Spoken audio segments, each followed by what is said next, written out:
Hey everyone, welcome to an episode of Audi Outdoors. Today I want to talk to you guys about what I wear for winter cycling. So I figured today that I'm going to go down a list basically from head to toe of what I wear for winter cycling. And maybe you guys can learn something new that you didn't know about. But first and foremost, I want to make it clear that I like to keep my cycling system versatile. That's why you see so many different layers, because I like to have different options for different conditions, different temperatures in the winter time. I live in northeastern Pennsylvania and it gets very cold here, sometimes even down to negative 10 degrees Fahrenheit. So let's just kind of get started here. So at the top here, I wear this beanie here. I'll bring it up here. So this is made by Polartec. It's made for United States Marine Corps. And you can usually pick these up at any military surplus store for about $20 each. Now, when you pick these up, I would highly suggest to you get one that's fleece on the outside, not one that's smooth on the outside. And the reason why I would suggest getting the one with the fleece on the outside is because it provides a little bit more insulation when you put them with your helmet. So this will go under your helmet and it'll keep it insulated a little bit better. And this also works if it gets wet. It'll keep your heat in when it gets wet. So that's why I like to use these things, because I don't wear anything during the winter cycling that doesn't work when it gets wet. So let's go ahead and move down. I got this little Nike sweatband here, because if you're wearing the fleece hat, you're probably going to be sweating a little bit up there once you get warmed up. So sweatband. Now, over my face, I wear this Buff brand Merino Wool Buff. It's like a face covering. It's a Merino Wool Buff. And let me just kind of show you guys how this thing works. So basically, it just folds out into this long tube. You just kind of bunch it up like this. And what you would do is you just slide it over your head. Like that. And you pull it up over your face and your ears like that. And then what you do is you grab your sweatband, put your sweatband on, and then you put your fleece hat over it. And this, you'll notice the buff covers the ears here, and so does my hat and my sweatband. So what that does, it keeps your ears nice and warm, and then you have nothing but your eyes exposed. And of course, wear a pair of glasses for eye protection. So, for example, I'm going to wear Oakley's. And I prefer wearing Oakley's. Now, it's going to be really tight fit here, but you see right there, there's no gaps around. It fits nice and tightly. There's no air gaps. And these will automatically clear. The Oakley's, you can see there's little vents in the gaps, little vents in the glasses. So that's kind of what I wear on my head during the winter time. Go ahead and take this stuff off, because it'll get too hot if I wear it inside. One thing I want to note is that you're going to feel a little bit colder at first. You should always dress that you feel a little cold at first, but you don't want to feel cold after about 5-10 minutes of cycling. After the first 5-10 minutes is when you're going to warm up. Let's move down to the torso area right here. So what I have for, basically you want to wear a base layer, which is, I just wear a Castelli cycling jersey. And I'm not sure what model this is, but it's just one that's not very well ventilated. But what a cycling jersey does is it wicks away moisture from your core and keeps your core dry. That's going to be my base layer. We're going to pass on this waffle thermal real quick. We'll come back to that. And then I have this Pearl Izumi spandex polyester thermal here. I don't know what model this is, because I got this thing like 10 years ago and it's just held up like a champ. But basically I would wear anything 45 degrees and above. I wear the base layer and this thermal. Now this thermal can actually get wet and it will keep you warm when it's wet. So that's one thing I like about this. It also has reflective material here and on the back. So it's also a bright color, bumblebee color. It stands out. So, and one thing that you'll notice when we get into the higher layers is that they're not really meant for cycling. So they're not going to be bright colors. They're going to be more tactical colors because it's more military gear. But basically, base layer, this thermal. So when it starts getting colder out, say, I'd probably wear this down to 45 degrees.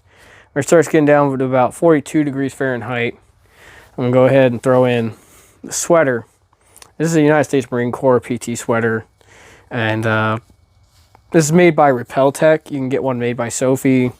Then you pick up the Sophie ones. They're usually used for like any sort of PT uniform, PT sweatsuit. And I would wear this underneath this thermal here. So basically the sweatshirt would be in there, and the base layer would be on the sweats. And that would be down to about 42 degrees, about 42 degrees, starting around 42 degrees down to about 40 so degrees, as long as the wind chill isn't that bad, or actually down to about freezing, the wind chill isn't that bad.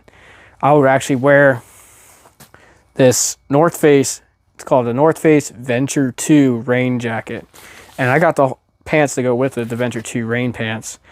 And one of the reasons why I like the North Face Venture 2 suit is that it's breathable, and it has a zipper here on the armpits to let out trapped in moisture without letting rain in. So if it's raining out, definitely wear that over this stuff if it's below 42 degrees Fahrenheit. Unless you're doing a higher intensity effort, then you probably get away without wearing that. But if it's windy, definitely wear that. It works as a windbreaker as well. So I think we covered most of the torso things except for the thermal here. So this waffle thermal, I'm going to go ahead and show you. So this is made by Polar Tech. And the reason why it's called a waffle thermal is because it's got this shell on the outside here for wearing underneath your clothing. And then on the inside, it's got this fleece waffle texture here. It's nice and thick. So once it gets down to around freezing, I would wear this with the sweater, with the base layer, with the rain jacket over it. Now, if it's really cold, like down to about 20 degrees Fahrenheit, it's about the coldest I've ever cycled in. If it was 20 degrees Fahrenheit, I throw in the sweater on top of this. So basically, I have my base layer, have the waffle thermal, I have the sweater, and at this point, I probably wouldn't even wear this, or I would wear this under the sweater. I put the sweater over that, because the sweater is the thing you want on the outside, because all these are moisture wicking, including the waffle thermal. The sweater kind of doesn't wick away moisture that easily. And then I have the North Face Venture on the outside, and that serves as a windbreaker and an insulator, and that works down to about 20 degrees Fahrenheit. Now, for those of you who are wondering how I keep my hands warm, well, I got two different gloves that I use. So first and foremost are going to be my favorite. These are the Outdoor Research fleece gloves. And if you look on eBay or something like that, it'll probably come up like $60 a pair, something like that. Don't buy it there. Don't buy it brand new pair there. What you want to do is you want to go to a military surplus store and buy them there. I got these for $20 a pair, $20, $30 a pair, forget which it was. But they're brand new at the military surplus store. And these are also a polyester nylon spandex blend. You can see right there. And what that means is that when these get wet, they'll still keep your hands warm. So even though they're wet, your hands will still be wet. They don't keep them dry, but they will retain the heat from your hands. And these I found work down to about 45 degrees Fahrenheit cycling, as long as it's not too windy, as long as the wind chill factor isn't that bad. Now, for a bit colder temperatures, below 45 degrees, I'll use these Sealskins heated gloves. And these are waterproof gloves. These actually stop water from coming in. And they are reflective, so they got this reflective shell here. They have a windbreaker built into them. And they're made with Permaloft insulation, which is a waterproof insulation. And basically it has 3 layers, or 3 settings. It's got high, medium, and low, and then off. Now, one thing I love about these gloves is that these keep your hands warm basically no matter how cold it is outside. I use these for even motorcycle rides in the wintertime. But let me go ahead and show you guys the batteries in here. So these are rechargeable batteries inside these gloves, these sealskins heated gloves. And basically you just open up the wrist. It's waterproof. It's actually got a waterproof zipper. Got these little plugs here. You just unplug the batteries, you plug them in, and they come with a USB charger that charges 2 batteries at the same time. So you can charge them both at the same time so you don't have to waste time. Now this battery's dead because I think I accidentally turned this glove on and at some point moving stuff around, and it's been about a year since I used these gloves, so I just busted them out again just for this video. And I got some out earlier for my wife to use because it got a little bit cold out, and she absolutely loves wearing these gloves. And I actually have 2 pair because I got 1 pair under warranty because the waterproofing failed on my first pair after about a year of using them. And these are my new pair, and these are still waterproof. The way they have you test for waterproofing is they have you open up the back and you dump water in there and you see if any water drips out through the fingers. But you don't want to do that unless they tell you to, because one of the downsides to wearing the sealskins heated gloves is that you can't really wash them because the waterproofing could be ruined, because it's more of a treatment method they use on the insulation than the shell on the outside. So that's one of the downsides to the sealskins gloves, is that they will become really smelly and stinky over time. I asked them how I'm supposed to clean them, and they just didn't really give me an answer. So I wouldn't, do not machine wash them. They say that you could turn them inside out and clean them that way, but clean them with what? I'm not sure what I'm supposed to clean them with. So that's what I use to keep my hands warm. Those have worked reliably for the past couple years. Let's go ahead and move down to the trousers. So let's start out with the lighter weather. So right here I got the Castelli bibs, rain or shine bibs. And you can see it's got the rain or shine logo here. And it's the Rosa Corsa ones.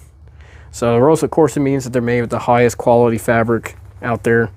And on the front, it has a windbreaker technology, like a windbreaker shell. Right here you can see it in the light. It's got kind of a difference between this side and that side. This side's the back side. So that's kind of one thing I don't like about these, is that you're freezing your butt off the whole time, because you got wind protection on the front and only up top. Down here, no wind protection. It cuts off right before like your ankles, where you would have like winter cycling shoes. But again, your butt is exposed and everything. It's got vents on the back side, and I would say wear these, and only these, down to about 45 degrees Fahrenheit, 45, 50 degrees Fahrenheit. And they're rated a lot colder than that, but I'm a bit more sensitive to the cold. I get colder faster than that. But if you absolutely need to wear chamois, wear the Castelli Rain or Shine ones, and you can combine those with something like,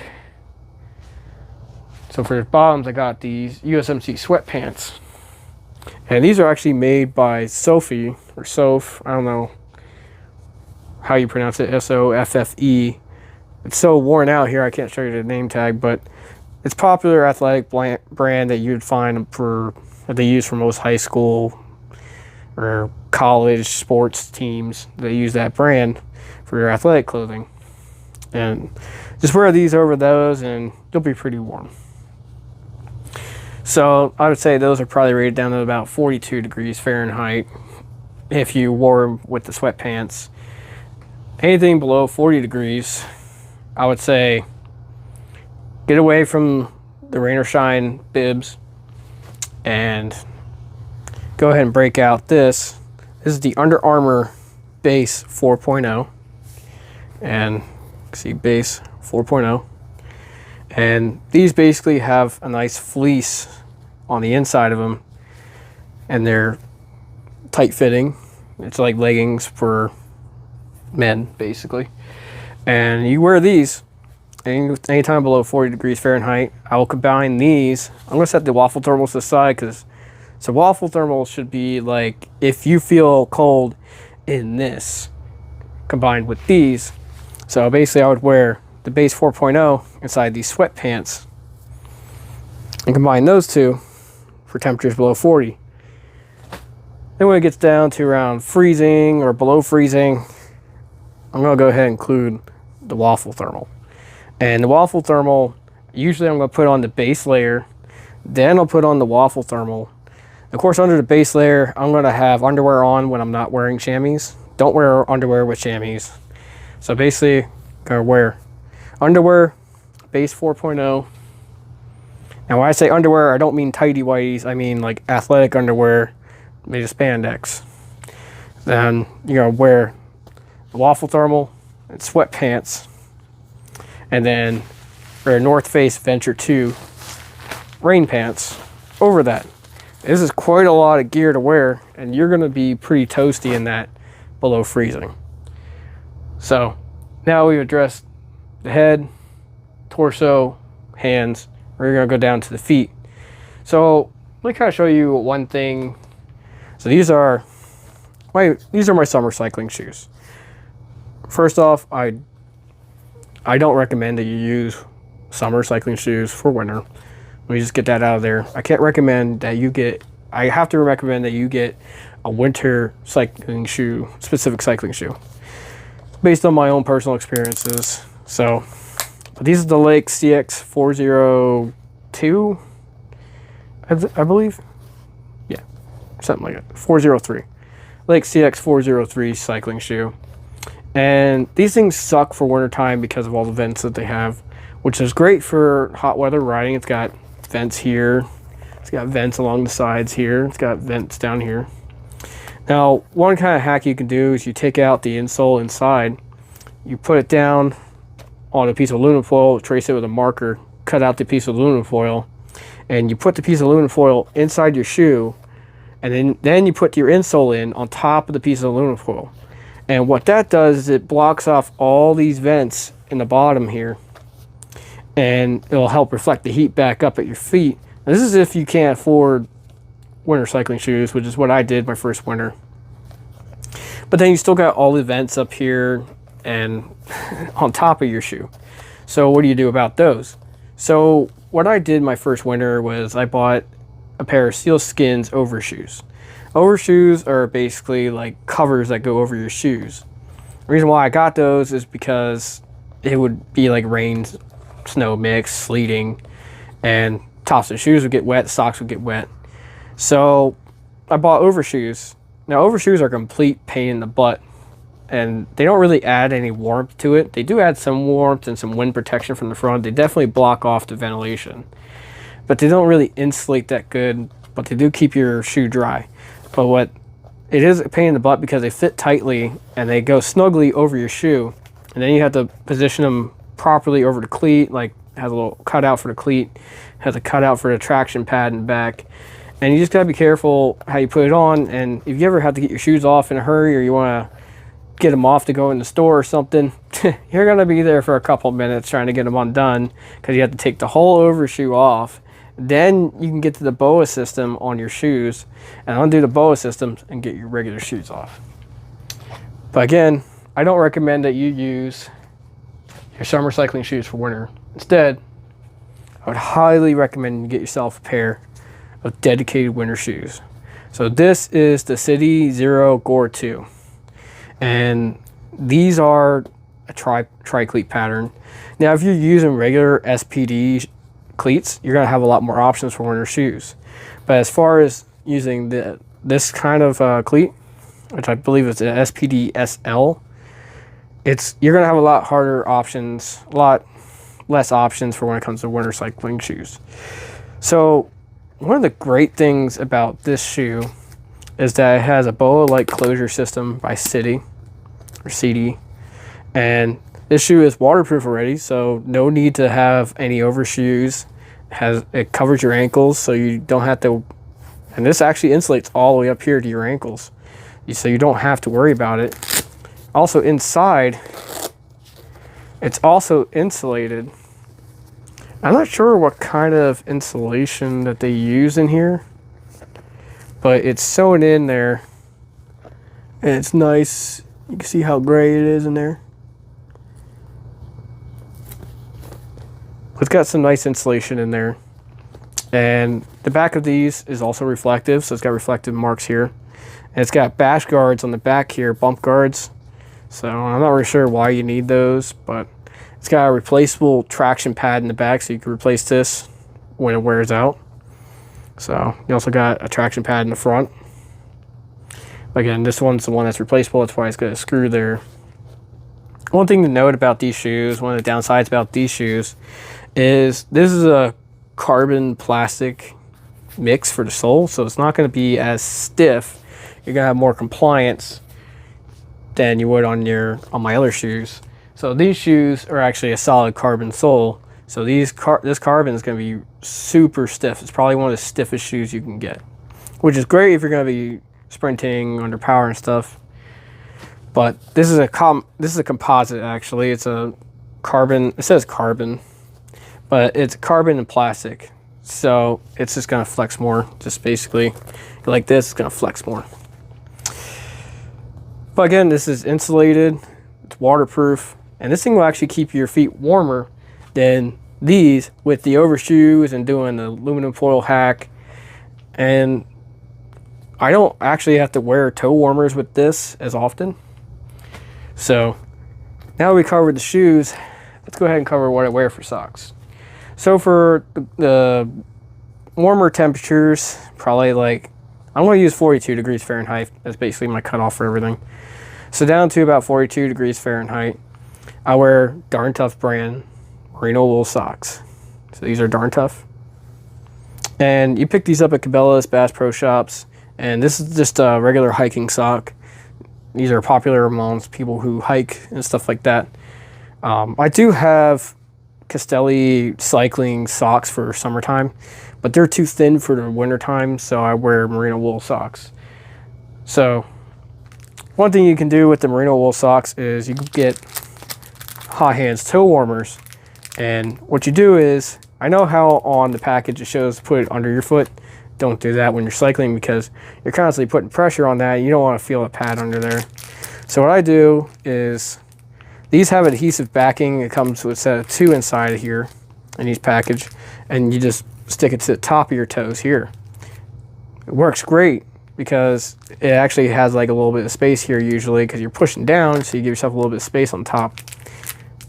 This will fill that space and heat your feet. Now if it gets really cold, say down to freezing, below freezing, I got this Darn Tough pair of socks that goes over the calf. They're really thick socks. So let me just kind of hold these up side by side. I'm going to use this end and just kind of compare it. You can kind of see the difference in thickness here between the 2 socks. These are a lot thicker. So you get better heat retention with these. Plus, if you're wearing these with the sweatpants and the waffle thermal pants, these are going to keep your calves nice and warm, and therefore all this is going down to your feet, and it's going to keep your feet nice and warm inside those shoes longer. And you can also wear the toe warmers on top of these. So take the toe warmers, put them on top of these. Now you might want to know why I don't use electric heated socks. Well, let me tell you my experience with electric heated socks. So basically my experience with electric heated socks is, the first winter I went out and bought a pair of electric heated socks, and they were the battery kind with AA batteries they had to replace. I think they had a 4-hour runtime. It's kind of pathetic. But therefore you had to replace them like every other ride if you wanted to make sure you had enough battery, or like every ride if you want to make sure you had enough battery to make it through your ride. So that's why that was the first pair. And then I went on to the second pair because I didn't like having to replace AA batteries, because it gets expensive with how often I ride. I ride Monday through Friday usually, and replacing batteries gets expensive. So I went with a electric sock pair that had rechargeable batteries instead. And those were probably, if I remember correctly, they were about $215 a pair. And they covered all the way up to your knee and everything. And basically, I wouldn't recommend you getting heated socks. And my experience with those heated socks is the first ride was about an hour long. I'm like, okay, just kind of see they would work. And sure enough, they worked for the first ride. Then I went out for my second ride, and I'm like, okay, well, they work. They're supposed to have like a 4-hour battery life, so I'm gonna go on a 2-hour ride. So I go on a 2-hour ride. About halfway through the ride, my first sock just stopped working. It had battery charge. The battery was charged. It was still had like 2 out of the 3 bars, and it had a battery indicator on it, so I know it had a charge on it, and it was showing that it was on. It just stopped working for whatever reason. And then on my way back, it stopped working completely. Like the second sock stopped working. I'm like, well, this is no good. And my toes started freezing, and I actually started getting frostbite. So I actually had to stop at a truck stop and sit there and try to warm them up while I ate. And I was just trying to take in carbs and stuff, trying to warm myself back up. And I was this close to having my wife come get me. I'm just like, I'm not that far away from home. I got another 20-30 minutes, sit here for about another hour, and my feet should warm back up a little bit. And they were thick socks, don't get me wrong, they were thick socks, but it was 20 degrees Fahrenheit outside. And I got to specify Fahrenheit because there are people here who watch from all over the world. And I toughed it out on my way home with those socks, and from that point forward, I said, no more electric socks. And those socks weren't no cheap socks. They were meant for hunting. I got them at Cabela's. They were not Cabela's brand or Bass Pro brands that are known to fail. So hunting socks are meant to be moved around, walking through the woods, walking through streams, stuff like that. I don't know what happened, but it just didn't hold up. So I don't know, the wires broke or something. Either way, socks also had wires in them, and you could feel the wires against your feet, especially when you're pushed down. You could feel the I guess it would be a resistor. You could feel the resistor when you push down, and I'm pretty sure I squashed the resistor by cycling, even though they're meant to be walked on. I'm not sure what went wrong, but either way, I chose to go with the chemical route because with hot hands, it's a chemical reaction, and you know what's going to happen. It's simple physics, chemical reaction, or simple chemistry for a chemical reaction, and it's going to work. How long it works, I don't know how long it works. I never really tested it, but I know it lasts at least 4 hours, so that's all I need to know. But I think that covers everything that I had to cover in this video. But yeah, I hope some of you learned something from this video. Maybe you guys should take some of my advice from this video, and just to you can mix and match on this stuff. And I know some of this stuff gets quite pricey, but to me, I like to be comfortable when I ride. I tried the indoor trainer route, and I absolutely hated riding indoors. For those of you who can ride indoors or like to ride indoors, good for you. I don't like it. I got so sweaty and so uncomfortable, and it was just boring being in a room watching the screen on Zwift. I'd rather be out and riding in whatever weather it is, feeling free. I don't like being trapped in the house in the winter time. So for those of you who want to continue to ride outside instead of be inside on a trainer, because I actually had a Cyclops Fluid 2 trainer, and I had the USB dongle extension to go out to my bike, and a little prop from the front wheel and everything, and I hated it.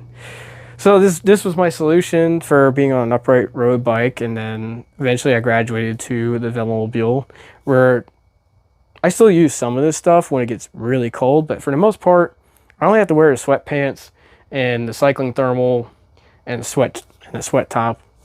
The rain suit comes in handy walking to and from the Velomobile. I don't really need waterproof winter shoes, but the winter shoes do keep my feet warm for a lot longer than those shoes would, so that's why I use those in my Velomobile as well. But in either case, I want to thank you for watching. I hope you learned something and hope it helped you out. Have a great day.